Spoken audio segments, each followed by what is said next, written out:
with us. So we'd like to launch a really quick poll, and I'll ask Natasha just to load this for us. What we're wanting to know is, are you currently connected to a Cities Reducing Poverty member roundtable or not? So we'll just give you, about 15, 20 seconds to vote, send in your response, either yes or no, and then we will show the results. Okay, it looks like so far near 80% of our folks are not Cities Reducing Poverty members, and about 24% are. 75-25. Beautiful. So it looks like there's a good number of you who are not part of the network on the line. Thank you so much for coming to learn a little bit more about our Cities Reducing Poverty shared evaluation.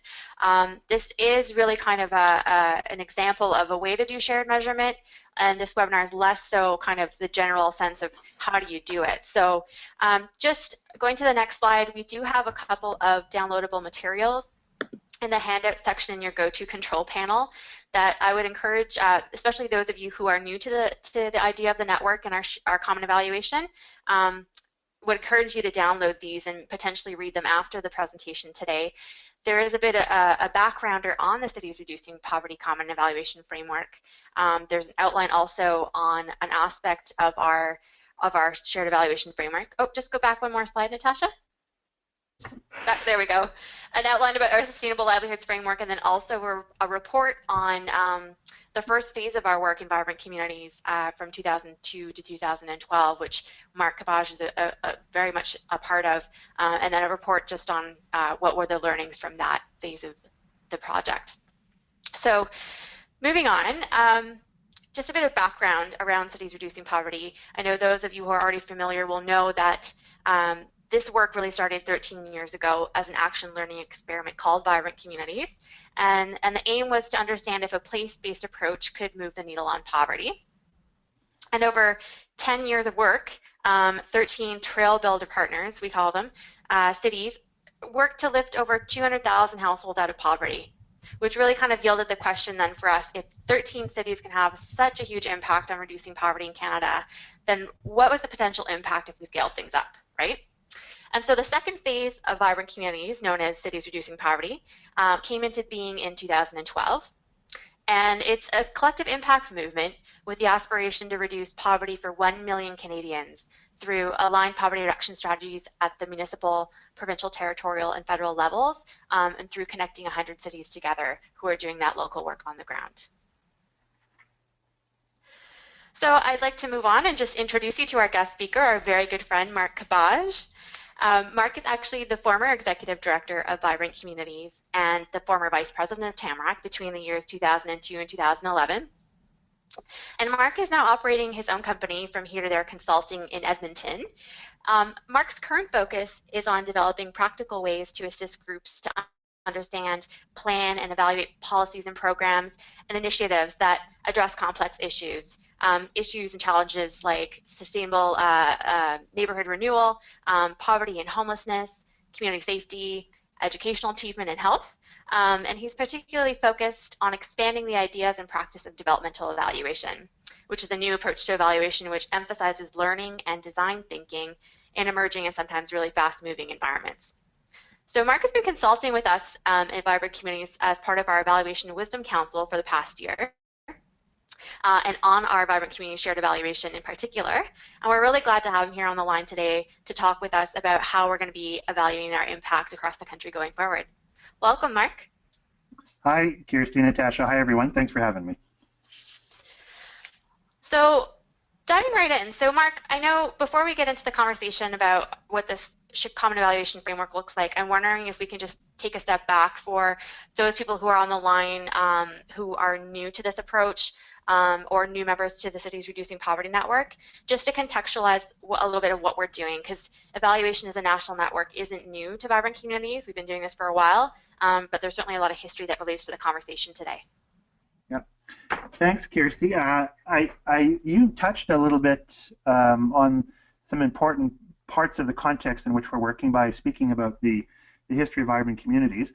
So when we began in 2001, it was actually pre-collective impact days. It sounds hard. It's hard to believe it was a pre-collective impact day in our lives, given how popular the concepts are now. But we, in 2001, pulled together a number of people who we found were relentlessly dissatisfied with our inability to move the needle on poverty, working in organizations and trying to scale up programs. And we had had a lot of those connections through our previous life working in the field of community economic development. And we had run this experiment in Waterloo, Ontario, called Opportunities 2000, where we tried to see if we could reduce poverty to the lowest levels of Canada in that region. And wasn't all that dramatic because we were the second lowest at that point in that decade, but it was still an ambitious effort, which in retrospect we would call a prototypical collective impact effort. So when Vibrant Communities came together in 2001, 2002, it was really the first major plank of the Tamarack Institute, whose job it was to help people, come up with new ways to solve complex issues. And it was really a hypothesis, a big idea, a big question.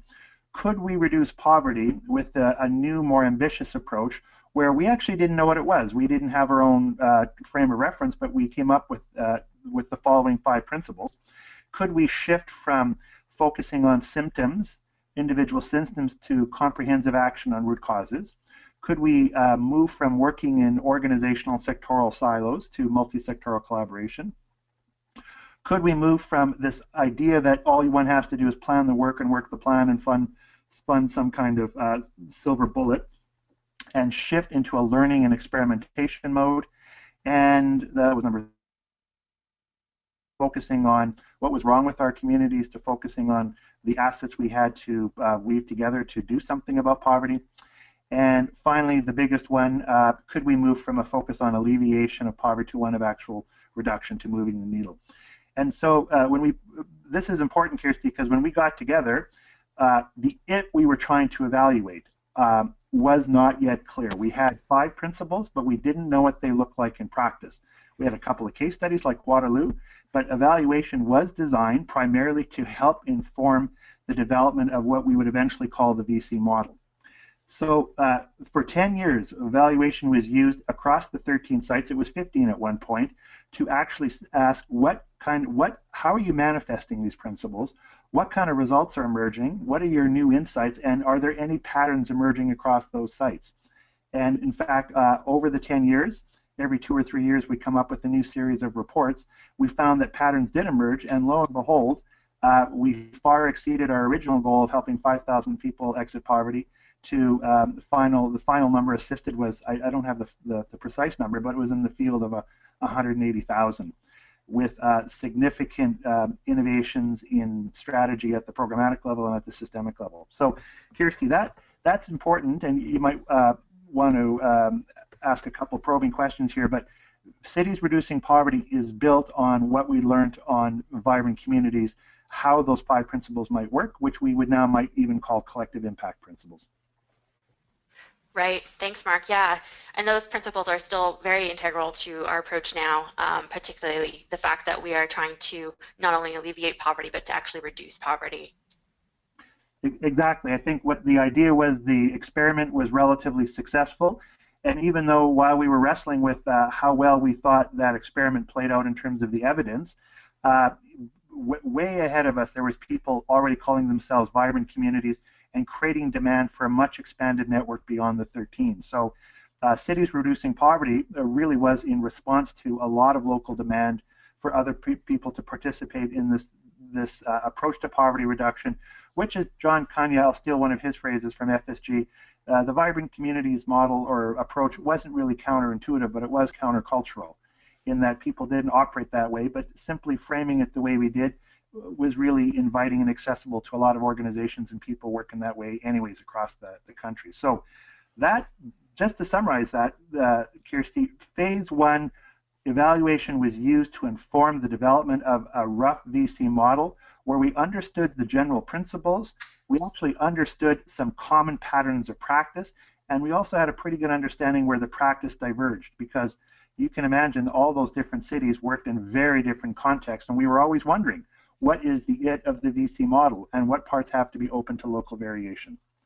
So there's lots that is inherited from VC1, but VC2, Cities Reducing Poverty, is really focused on expanding that network and achieving an even more ambitious target. Right, and then just the icon here on the screen, the Inspired Learning Report captures some of that learning from that first phase of VC, right, Mark? Jamie Gamble, I think, edited this for us, and this is downloadable from the handout section in the GoTo control panel. Hope you guys have a chance to look at this after the presentation. Great. Yeah.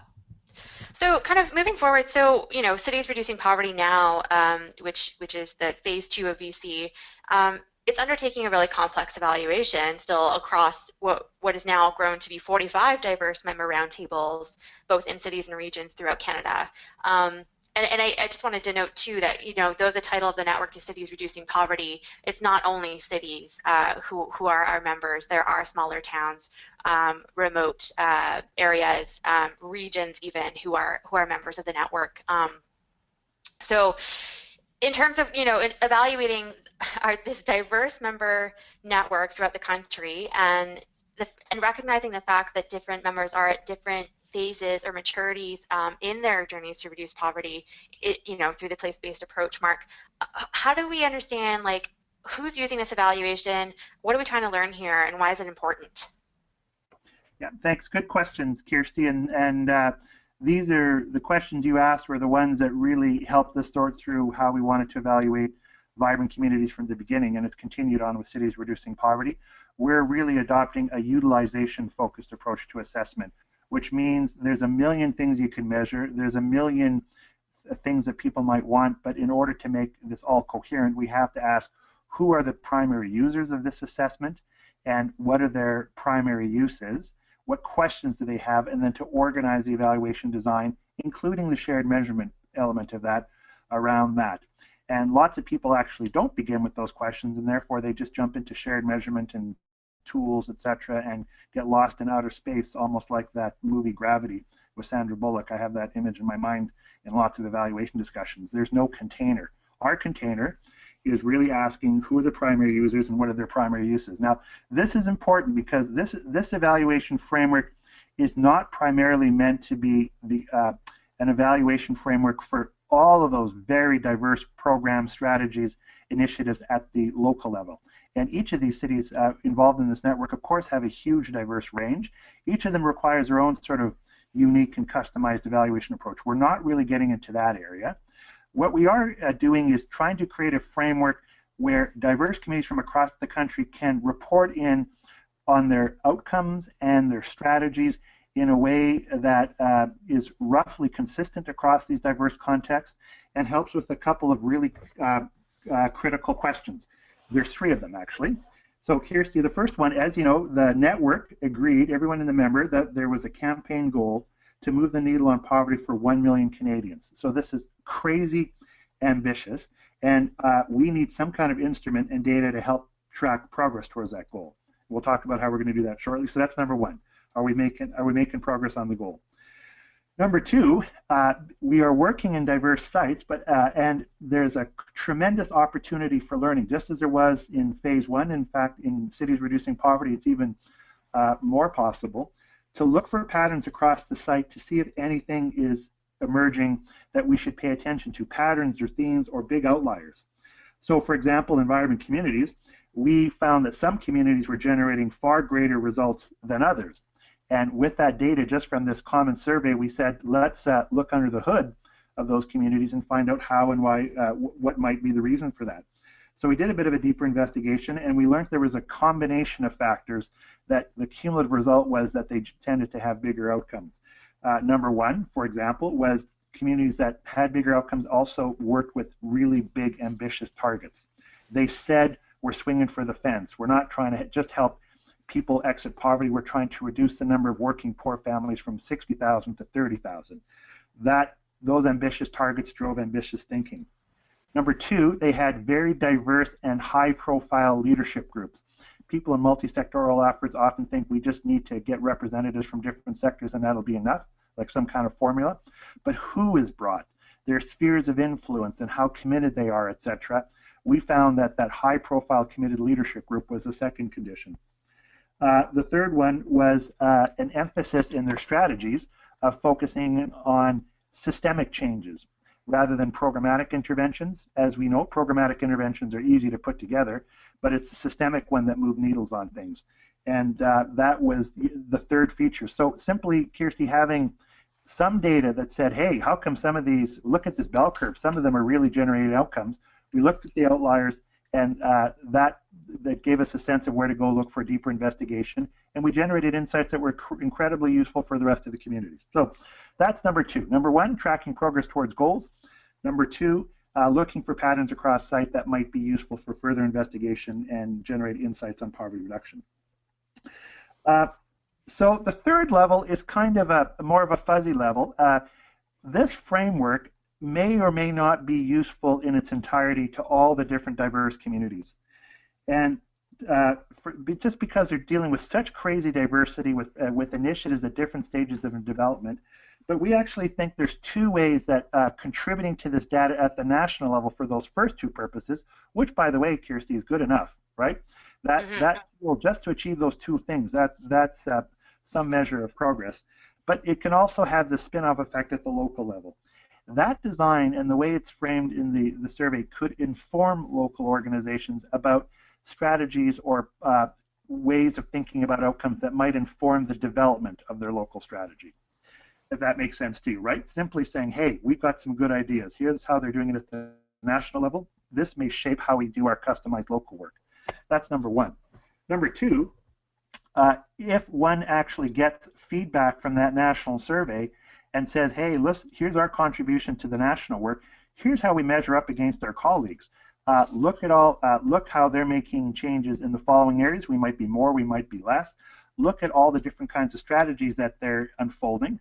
Some of that stuff might also be a stimulant and input into the strategic thinking at the local level. So once people get these reports from the national level, they can use them productively at the local level as well. So Kirsty, those three purposes, 3 is always a nice number to work with, and we're feeling pretty good about that bet that we can fulfill the promise on at least those 3. Mm-hmm. Well, so we have one framework, right? This common evaluation framework. We have a survey method that we send out annually to our Cities Reducing Poverty members in order to collect that national data. And then we have 2 very specific tools as well that are part of this this process that we use to help meet our goals. First is that we have population level indicators, which we purchase each year for our city members through the Canadian Council on Social Development's community data program. And then we have the Sustainable Livelihoods Framework. Mark, just to start, can you tell us a little bit more about the population level data? Yeah, so let's, yeah, you're right. Both of these things form part of the framework. The first one on population level indicators, I'm just going to touch on that because there is a follow-up webinar with Mike Ditter coming in early December, date to be announced, about how this is being done. But let's just have a quick discussion about why it's important to have population level indicators, because it does take a little bit of money. But the Tamarack and Cities Reducing Poverty crew felt it important to purchase this as part of the framework's benefits. 3 reasons to use population level indicators. Number one, if we're in the game of moving community-wide needles in poverty, then we need to track population level changes. We simply need to do that. We can't say we're in the business of moving needles and not track something. So number one, that's just being dutiful to a claim that we our ambition around moving needles. Number 2, having population level outcomes, needles in the conversation, with a commitment to move them infuses ambition and strategic thinking into the local group's effort. This is clearly one of the biggest learnings from Vibrant Communities' first round. If you think about swinging for the fence, you will swing for the fence, and you will think about different kind of strategies and targets. Let me give you a quick example. One of the Vibrant Communities cities in Western Canada had as their early effort a commitment to help reducing the number of working poor. In fact, I used that example a couple of moments ago, to reduce poverty, and they actually didn't have targets. They had a programmatic goal of helping, let's say it was 1,000 people exit poverty. And that was pretty useful. They did a lot of very useful things, and in fact, they made decent progress on that goal. But one of their early reflections, they said, you know what, let's look at our colleagues in St. John and Hamilton and ask why their strategies are generating so much more outcomes. And it was because they were talking about really population level changes. and they needed systemic interventions to achieve those. So the group in the prairies actually had a strategy discussion. They said, what if we actually talked about reducing in half the number of working poor families in the city? What would our strategies look like? Here's what happened. They moved from a number of programmatic interventions to revisiting an idea they had earlier on in their strategy discussion, which was, could we create a workforce development pipeline which couples together customized training that weaves together employers and trainers to create jobs that work on the city's big industrial outskirts? Can we create transportation links between the inner city where most of the folks who are working poor live, so they can get to the jobs on the outskirts of the city? And what are the policy barriers and opportunities that we need to address in order to make that happen? And they thought if they could just do that in 3 neighborhoods, they would have reduced poverty for 6,000 people. So that's the second reason. Keeping population level outcomes and tracking them makes us sharper and more ambitious in our thinking. The third reason, Kirsty, if number one is if we said we're going to move them, let's track them. Number 2 is it sharpens our thinking about strategy. Number 3 is that poverty as income as a poverty level. We know that in all of our discussions, almost no one is satisfied with poverty income alone. But income poverty, particularly measured by LICO or MBM or others, is always a part of poverty. So it's a pretty good proxy indicator of progress on population level changes. And that's why the CCSD data is imperfect, to be sure, but it actually is a sort of a leading indicator of poverty reduction in general that over time we could complement with other indicators. But why not start with it? Mm-hmm. Right, and certainly, and the indicators were chosen by the network for the network, which I think is an important piece to kind of put out there. Absolutely, yeah. So, and then, speaking to the Sustainable Livelihoods Framework, this was a key piece of the evaluation framework from the very beginning of UC, was my understanding. But there's been a decent amount of debate as to why we're using this certain approach as opposed to others like SROI.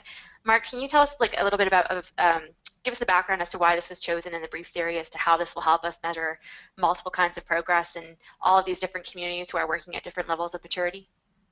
Sure thing, Kirsty. And what I'll do is I'll just confirm what the Sustainable Livelihoods Framework is, talk a little bit about the history of its use in the first period, and then why we eventually chose to employ it yet one more time. The Sustainable Livelihoods Framework is taken from international development, and it's been adapted in many different ways to North America. We first saw it from the Canadian Women's Foundation and some excellent work done by Economos trying to adapt it to community economic development programs, particularly for women and or persons with mental health, survivors of the mental health system, etc. And they chose it, and what we liked it for 3 reasons, 3 excellent reasons. Number 1, it reframed poverty reduction in a more positive way as a process of accumulating assets in 5 different areas of resiliency. And they really said poverty reduction is resiliency building. And I think they have 27 indicators in all, but that ebbs and flows. But the categories are human capital, things like training; social capital, things like peer networks; physical capital, having a house or a car; natural capital, which we know, clean water, air, etc., and financial capital, income, financial assets, etc. And that multidimensional poverty seems to capture the complexity of poverty and the interrelationship between all these different issues. And I'll come back to that shortly. So that's number 1. Number 2, we like it because it makes a really important distinction between programmatic interventions and systemic interventions. And the way they frame it is roughly as follows. Programmatic interventions help people gives them relatively tangible benefits immediately, but on a relatively small scale. So like a financial empowerment program or an individual development account program that helps people accumulate assets, savings for some kind of purpose, buying a house, a car, or education. And those are real and those are important, and we actually learn lots about the nature of poverty when we do those things because we're so close to the issue. But programmatic interventions can help people beat the odds, but they don't change the odds for people, and for that we need systemic interventions. And systemic interventions, this is almost poetic, they reshape the systems that make people vulnerable in the first place. they actually help change the odds. Programmatic interventions beat the odds. Systemic interventions help change the odds. And they would say, what's happening in the systems that make people vulnerable in the first place? So if we would look at that individual development account program again, financial empowerment, we would say the programmatic intervention is to create that. The systemic intervention might be how, if some people are on social assistance, what can we deal with the asset stripping measures of most welfare programs or social assistance programs across the country that minimize the volume of assets you can accumulate before they start taking off your ever so meager income. So this it's almost like bifocals, Kirsty. You can be looking at any kind of issue and be programmatic in your thinking and systemic in your thinking concurrently, and both add value in different ways. The third reason we like this is those concepts are really broad, but they can accommodate lots of different variations of how they're played out across diverse sites. So there's so many different strategies that you can use to generate financial capital. I won't even kind of go through them, but they're endless. So it allows for lots of variation on strategy, but some coherent and common reporting, at least on the outcomes. So for those three reasons, we liked it. Now, Kirsty, we saw this in the very early days of Vibrant Communities Canada, but people didn't want to embrace it except for a couple because it was too complex. Even though it seemed conceptually sound, we were barely on the same page around what we were trying to do and how we were going to do it. So we started with some very basic income meeting basic needs definitions. But over the 10 years, as people became more confident and we had a shared understanding of the complex nature of poverty, we eventually returned about halfway through the project to sustainable livelihoods, and we embraced it as the core common measurement framework across the sites because of the three reasons I just gave to you. So it has a pretty good tradition. It's used in a lot of places, but you asked why we would use it in phase 2, and you'll recount this, Kirsty. We struggled with this because some people said, look, it's a lot of work, particularly people who hadn't been involved in the first round and didn't realize why we chose this. Thought of reducing the number of indicators, and we had a couple plans to that, but the benefits of the Sustainable Livelihoods framework far outweighed the costs of them and the challenge of recreating a new framework. It's well understood, it's coherent, it allows for variation, it's got that beautiful programmatic systemic intervention distinction which allows us to track different strategies. The benefits outweigh the costs, and thus we chose to stick with it. Mm-hmm. Yeah, certainly. Yeah, and I'll just remind everyone that there's a handout that outlines this tool, the features of it and the benefits of it in the handout section there. Thanks, Mark. Yeah, so you've mentioned that we can measure so many different things. We've talked about some of the things we are measuring, but with so many the diversity of members again, I'm wondering if you could just speak a little bit to how did we decide on our indicators? How do we decide what questions went into our survey? How do we know that that's applicable for our purposes in BC? Yeah. Well, in the spirit of utilization-focused evaluation, again, where the core story is how do we ensure that we create an evaluation that is not only methodologically sound, but people use the results. We embraced two ideas. Number one, we want it to be participatory. We wanted to ask folks involved in cities reducing poverty through an evaluation action team, ask them how they wanted to approach this, number one. And number two, we chose sort of a design approach which really is based on the idea of small bets before big bets. Some instruments and test them, prototype them, and see how well they're employed locally, what works and what doesn't for different folks, and then keep upgrading the package before we bet big on it. We didn't really want to kind of design, build, and then launch and market. We wanted to test, adapt over time until we found something that was roughly right. There's lots of different indicators in there that look slightly different than when we started, and certainly the survey instrument has evolved over time, and we're still in this prototyping phase. But Kirsty, maybe you can kind of share already.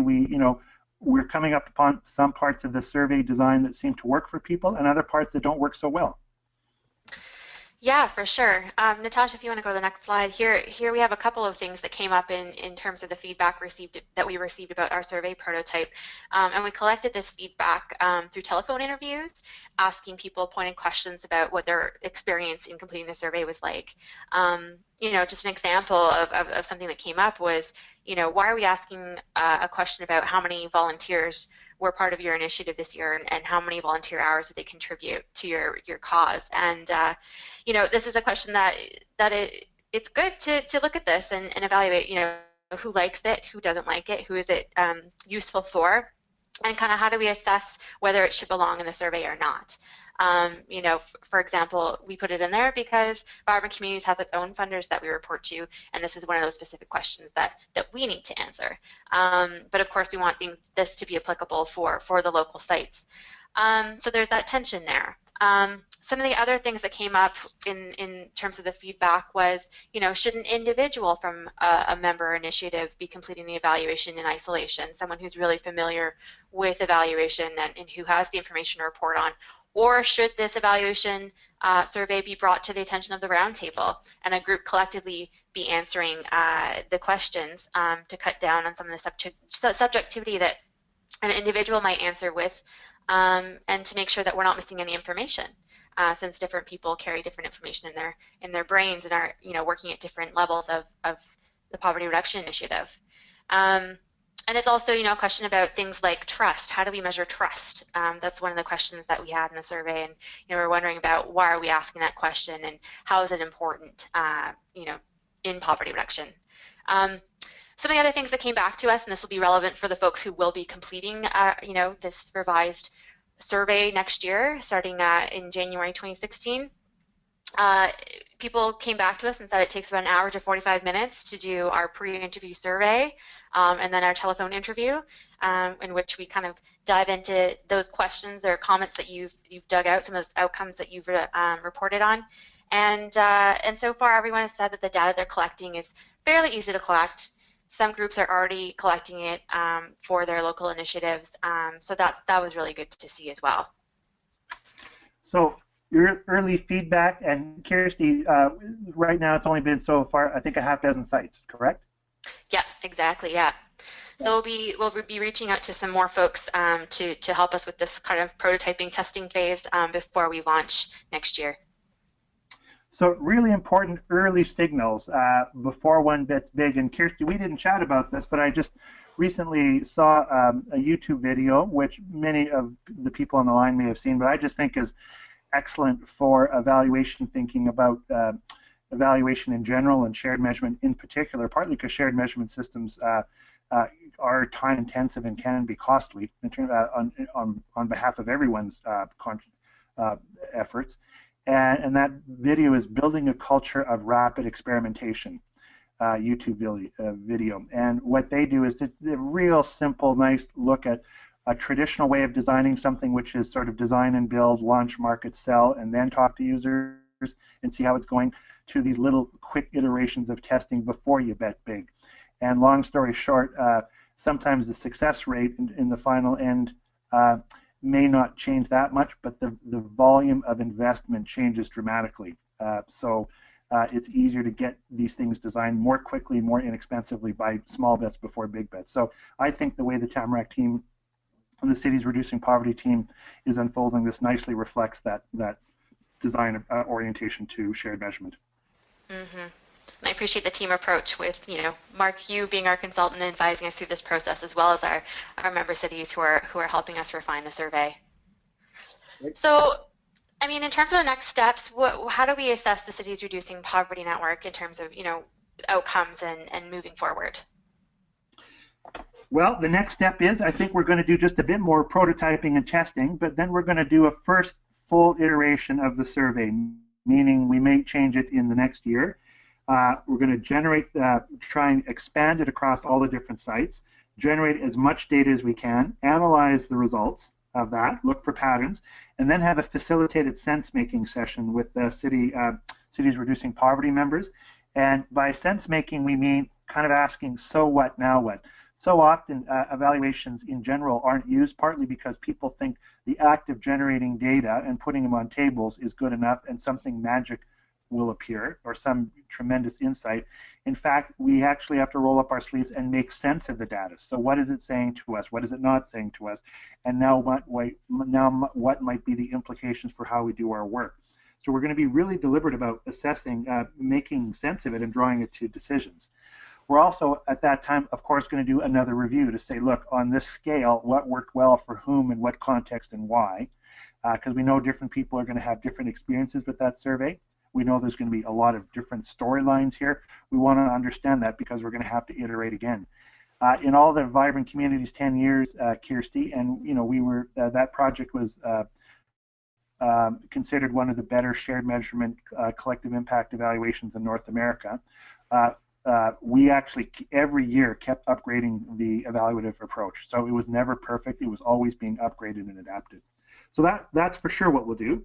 Then we're going to complement that with a series of webinars on topics that might be useful around capacity building at the local level. We have the one from Dieter coming up with the CCSD data.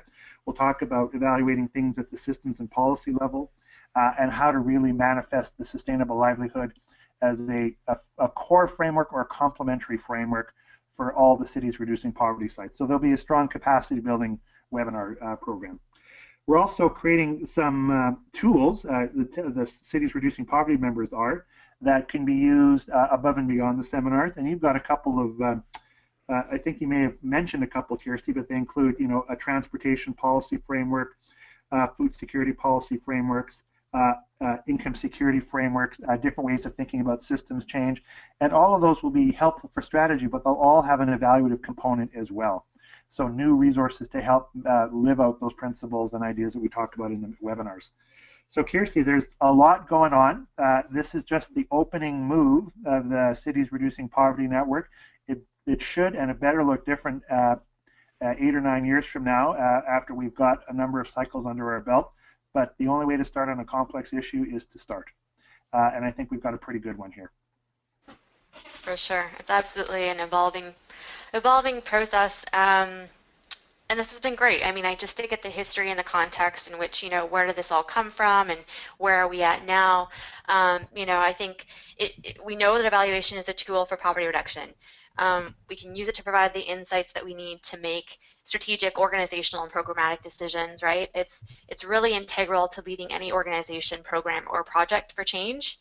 And collecting and sense-making of data can help us in so many ways. Our member initiatives, it will help them to report the progress that they're seeing in their communities and report to service users. And it'll help you communicate your successes to your funders and your donors and your key stakeholders and the community at large.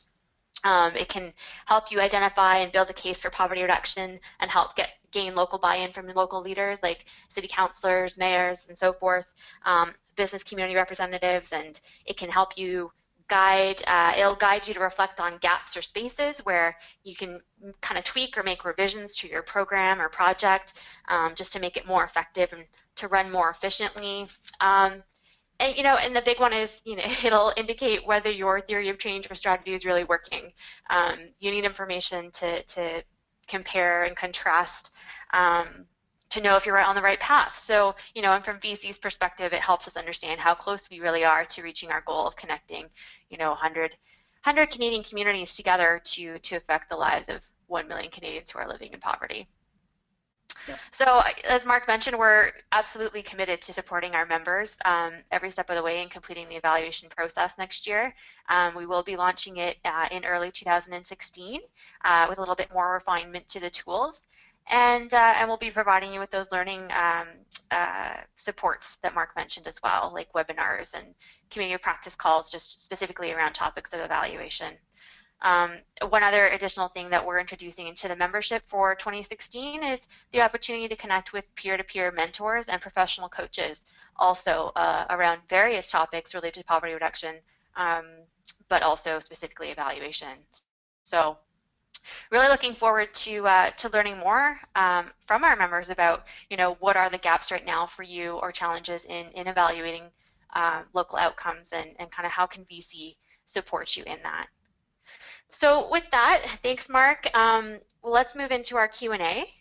The way we're going to facilitate this is if you have a question and you are connected to a microphone and would like to ask your question out loud, just raise your hand using your control panel function, and I'll unmute you one at a time so you can ask your question.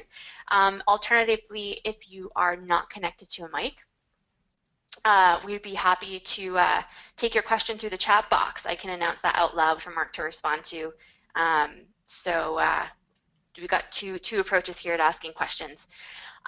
We did ask before, during the registration process, there was an opportunity for people to type in questions for Mark, and there was one in particular that stood out. So Mark, I'm going to ask this now.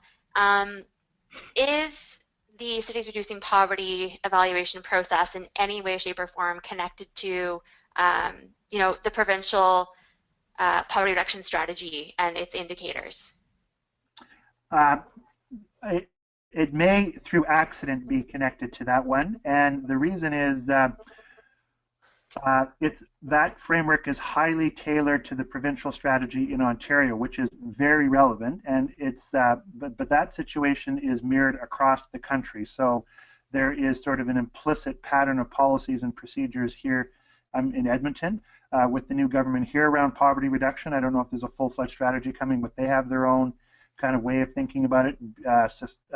Manitoba, Nova Scotia, every jurisdiction at the provincial level has different frameworks, and some people find this is a problem because they say, oh, all these frameworks, how come they can't be aligned? Well, because they're reflecting particular contexts and particular strategies, and in order to be useful, they have to be customized to those contexts. So we didn't even try to do an alignment across all those sites, partly because there are different users at the provincial level. We thought mostly about a community-based citywide poverty reduction effort in cities and towns across the country, so it's tailored to this one. Now, having said that, if we had mapped it out, and we probably still could, and it would be a good idea, we could find where there was alignment and variation across the Cities Reducing Poverty framework and the other provincial ones across the country.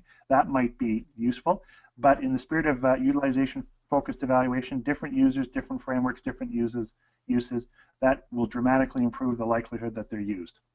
So some connection, but we didn't explore the Ontario angle directly. Just Elizabeth had a question asking if the recording of the webinar will be available, and it sure will be. We are happy to send this out in a couple of days with some related resources from the presentation. So that's the answer to your question, Elizabeth. Any other questions? I don't see any raised hands at this time. Oh, so Elizabeth, it looks like you might have another question. Let me just go in and unmute your microphone. Elizabeth, go right ahead. Sorry, I just wanted to thank you for agreeing to send all these great materials out. You're very welcome. Thanks for coming to today's presentation. Any other questions? So Laura has a question, Mark. She says, thank you for the informative presentation. Can you please shed some light on how communities can prepare to handle measurement concerns that might arise from large movements in the population base over time? Meaning where the issue of are you tracking the same people over time is a big one, such as, let's use an extreme example, looking at demographic shifts in a city like Fort McMurray. We're using the chat box for this one. Yeah, Laura says exactly, Mark. Yeah, that's a good question. I don't have a good answer on the top. I do think population level data over time does talk about general patterns and themes, but it's like the ocean underneath of it can be really churning quite a bit, and so you're wondering whether or not you're actually talking to the same people over time. I know the Annie E. Casey Foundation has dealt with this when they did the Rebuilding Communities initiative, and this is a good little story actually. Their 10-year project, which was in 10 communities across the United States, their evaluation budget was $60 million. Can you believe that? I'm going to say it again. It's not It's not their entire program.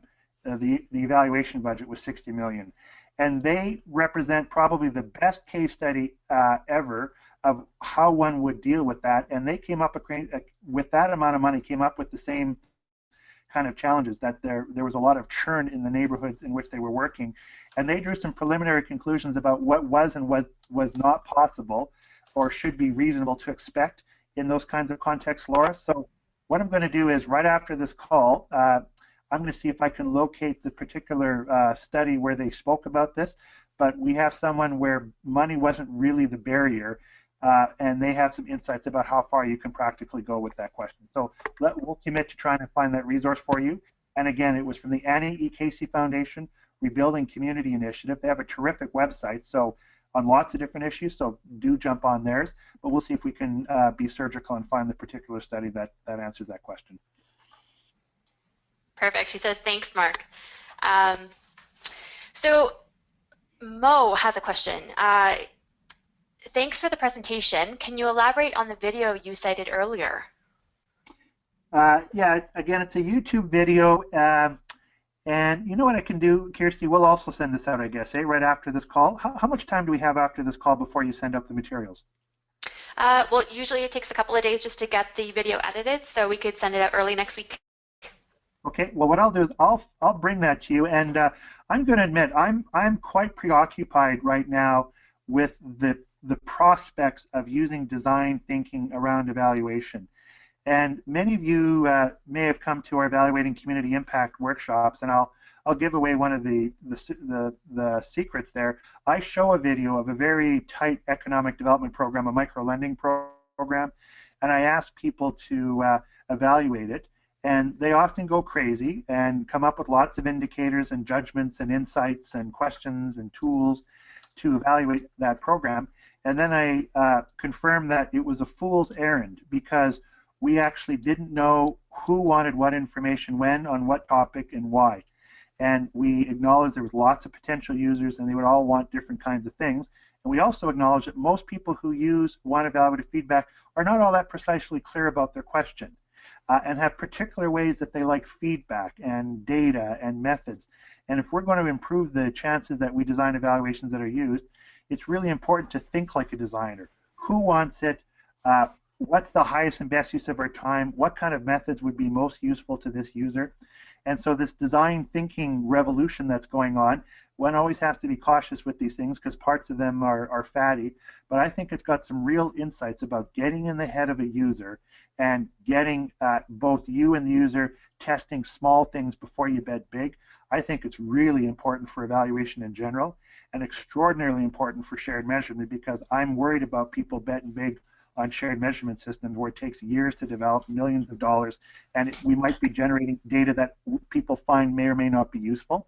So, Kirsty, with that in mind, I'll send a couple videos around design thinking in general that when you guys are watching, do try and do the translation to evaluation, because they're talking about businesses and organizational design, but the principles still apply to evaluation.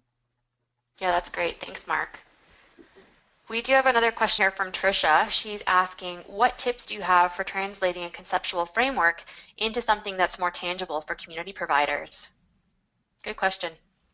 Yeah, it's a great question. And in fact, translating a framework could also be testing the framework. So all frameworks, I'm going to steal or channel Brendan Zimmerman here, all frameworks and models reveal some part of the complex thing we're trying to deal with, and they also miss or distort parts of it. So we've got a very complex thing here called poverty. The sustainable livelihood reveals some really important things about it, such as multidimensionality over time, how things are interconnected, many of those outcomes that we want to see, etc. But it also might distort other things, and you know what that means, I don't know, it'll depend on the situation. One of the ways you could do that is to take a real issue and let's say you were doing a transportation program or some kind of comprehensive neighborhood renewal effort on a couple of blocks in a vulnerable neighborhood. Take the sustainable livelihood framework and do a little data dress rehearsal. Say, here are the kinds of things that our data might show up as using this framework. What does it help you see? What does it miss? What do you like about this framework and what do you don't? So use it in a real practical sense, but don't have to wait for a full-fledged test. Mock stuff up, play with it, test it, kick the tires, do a stress test, and find out to what extent, if at all, it's relevant and or how it should be adapted. We've done lots of, it's not a really big art yet. I think it'll kind of emerge more if people embrace design thinking, but data dress rehearsals and simulations of evaluation tools are a great way to do early testing. Data dress rehearsals, I love it. Let's maybe move on just to our closing announcements. First of all, thank you again, Mark, for joining us on today's broadcast and sharing all of your expertise with us. We, at Vibrant Communities, we're sure happy to have you as part of our journey in exploring this framework and understanding the users and the uses and ensuring that we're always evolving. And thanks everyone for attending the broadcast today, and for those of you who sent in your questions, thank you so much for those. So moving on, we have a couple of upcoming events that we want to let you know about. As Mark mentioned earlier, we'll be hosting a webinar with Mike Dieter from CCSD in early December. We're just working on finalizing the date for this, and as soon as we have that figured out, we will send you a registration link so that you can join us for this webinar. We'll provide that in the follow-up email that comes out with the recording. And upcoming next week, Mark, you're going to be in another webinar with Michael Quinn Patton. Yeah, can't wait. It's going to be the highlight of my autumn. Our highlight too. It's going to be on developmental evaluation, principles and practice. So it's, next Monday at 12 to 1 Eastern Time. If you're interested in joining Mark and Michael Quinn Patton for this webinar, you can register at tamarackcommunity.ca/events.html. The link is there at the bottom of the screen, and we will also include that in our follow-up email. Here, Steve, let me just make another pitch for this book. So Michael Quinn Patton, many of you will know, is sort of a big evaluation leader in the area of qualitative assessment and utilization-focused evaluation. But he's also the person who packaged this concept of developmental evaluation, a way of practicing before, but not as coherently as Michael suggests we could do it. And he did that 5 years ago, and in fact, we interviewed him then. This book is Principles and Practice, and it includes an upgrade from Michael about what he thinks the essential features of DE are, some patterns and themes across 12 really good case studies, including Vibrant Communities. Ours is the biggest case study in there. It tells the whole history of that. And he's got some really good upgraded sense of principles that can help people navigate complex evaluation enterprises. So it really is a good book. If you're serious about community change, complexity, social innovation, and evaluation, you have to be serious about this book. And Mark, are people able to just go to Amazon or Chapters to find that book to buy a copy? Yeah, you might go to Guilford Press, GUILFORD.com, and the price might be slightly better there than Amazon. Perfect. All right, I'm going to run out and get that book and go to the webinar next Monday. Yeah, and in terms of other opportunities, we do have a face-to-face event coming to your neighborhood. We'll be joined with Louise Merlin, our Tamarack directors, to explore the latest community engagement thinking and practices. I know there's about 120 people already registered for this, and there's only a few seats left. So I'd encourage you to check out the link there on the screen if you're interested in learning more about that and registering, or you can contact our colleague Megan at tamarackcommunity.ca that event. In terms of connecting, we want to stay connected. Whether you're already part of the network or just, learning about it and wanting to find out more, we to do a few things. One is to subscribe to our Cities Connect, Communities Connect monthly e-newsletter. And there's we'd also invite you to join our online learning community. There's an opportunity where you can create a profile online and reduction practitioners from across the country. There are also fabulous resources on evaluation and the Vibrant Communities Network on that website. And then we also invite you to follow us on social media. We're constantly sharing different resources and thought leadership from our partners through social. So you can find us on Twitter at BC_Canada if you search Vibrant Communities Canada. And with that, we will email you in a few days, probably early next week, with links to the audio from today and other materials that Mark mentioned. And we invite you to also just share your feedback. How did today go? Did you learn what you were hoping to learn? Email us at tamarack@tamarackcommunity.ca. We'd love to hear from you. Thanks again, everyone, and have a great rest of the day.